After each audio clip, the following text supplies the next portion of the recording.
আসসালামু আলাইকুম everyone, welcome back to my channel. আজ চলে এসেছি নতুন আরও একটি রেসিপি নিয়ে। আশা করছি আমার আজকের এই সহজ রেসিপিটাও আপনাদের কাছে ভালো লাগবে। আজ রান্না করব চুটকি সেমাই। মূল রেসিপিতে চলে এসেছি। এইখানে আমি 1 লিটার দুধ দিয়েছি হাঁড়িতে, আর এলাচ দিয়েছি 3টি, 2 টুকরো দারুচিনি, 2টা তেজপাতা। এগুলোকে আমি বলক তুলে নিয়েছি। জাল করে নেব 5 থেকে 6 মিনিট। বলক উঠে এসছে দুধের মধ্যে, একটু নেড়ে দিব এখন।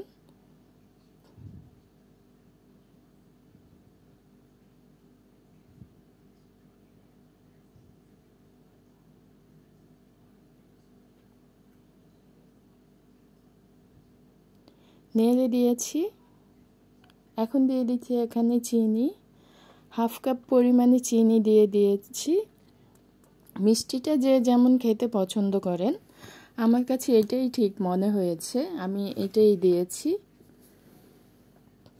চিনি দিয়ে আমি নেড়ে দিচ্ছি, আরও কিছুক্ষণ জাল করে নেব। জাল করা হয়ে গেছে, দুধটাও কমে এসছে। এখন দিয়ে দিচ্ছি এখানে আমি 1 কাপ পরিমাণে চুটকি সেমাই। সেমাইগুলো আমি পরিষ্কার করে ঝেড়ে বেছে নিয়েছি, আর একটু শুকনা খোলায় আমি টেলে নিয়েছি। এখন অনবরত নেড়ে নিচ্ছি, দলা বেঁধে যেন না যায়, সেই জন্য আমি অনবরত নাড়ব। আর ফুটে এই তো ঘন হয়ে এসছে, দেখতেই পাচ্ছেন। আর একটু জাল করে আমি নামিয়ে ফেলবো। ঠান্ডা হলে এটা আরও ঘন হবে, আর একদম ঘন হয়ে গেলে খেতে মজা লাগে না। দেখুন খুব সুন্দরভাবে কিন্তু সেদ্ধও হয়ে গেছে, আর দুধটাও কমে গেছে। নামিয়ে নিচ্ছি, একটি বাটিতে আমি নিয়ে নিচ্ছি। এটা এখনো গরম আছে, ঠান্ডা হলে আরেকটু ঘন হবে।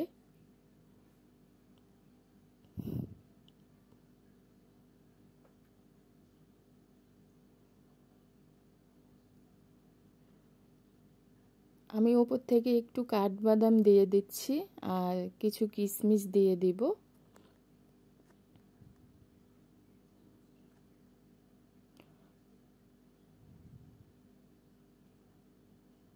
এই তো হয়ে গেছে আমার সহজভাবেই চুটকি সেমাই রান্না। একটা চামচ দিয়ে দেখুন ঘনত্বটা, এইটাই ঠিক আছে। আশা করছি আমার আজকের এই সহজ রেসিপিটা আপনাদের কাছে ভালো লেগেছে। দেখতে যেমন সুন্দর হয়েছে, আলহামদুলিল্লাহ খেতে কিন্তু খুবই মজার হয়েছে। আজকের মতো এখানে বিদায় নিচ্ছে, আবার ফিরে আসব নতুন কোনো রেসিপি নিয়ে। সেই পর্যন্ত সবাই ভালো থাকবেন, সুস্থ থাকবেন। আল্লাহ হাফিজ।